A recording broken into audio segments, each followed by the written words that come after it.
Here's a quick overview of the Zapier integration with FinDaily. So the first thing you want to do is click on the Integrations tab. That will take you here. You want to set up your API key and copy that. Then click here on the FinDaily Zapier app link. It will take you to this invite screen, and you want to accept the invite, and then you can build out your Zap. The next thing you want to do is come back into FinDaily and click on the Custom Variables tab, and you want to set up a new variable that's simple, and you can call it whatever you want, and you can select whatever type you want. So I have two examples in this demo file. So the first one here is estimated payroll, and the second one is one of my favorite KPIs, direct labor efficiency ratio. So what I have set up in Zapier is the update row in Microsoft Excel.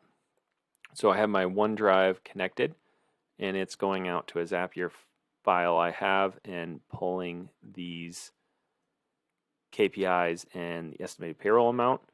And so the way the trigger works is it looks at a specific column. So in this case, it's looking at column C. So anytime column C gets updated, it is then setting off the trigger within Zapier to update a custom variable in FinDaily. One thing to note when setting up this Excel integration, you notice my number formatting is set to general. It can be finicky if you set in a number variable or number format here is probably going to kick back an error. So you want to make sure that when you put numbers in, you want general. And then the way you set up the custom variable, so the number here is what is going to end up being in your email template.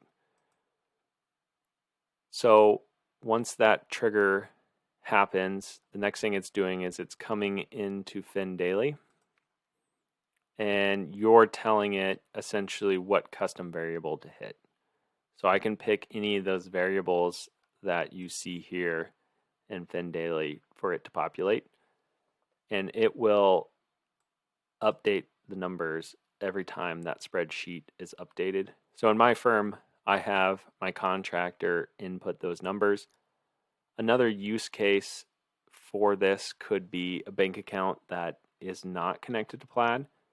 You could have your contractor come into that spreadsheet and input the available balance at a point in time. We typically recommend that the bookkeeping and any updates to a spreadsheet like this be done the day before the email goes out. And then you simply click on this variable button, and from the item list, you'll see all your custom variables. So there's that custom KPI. Hit insert, and you can see it put it over here.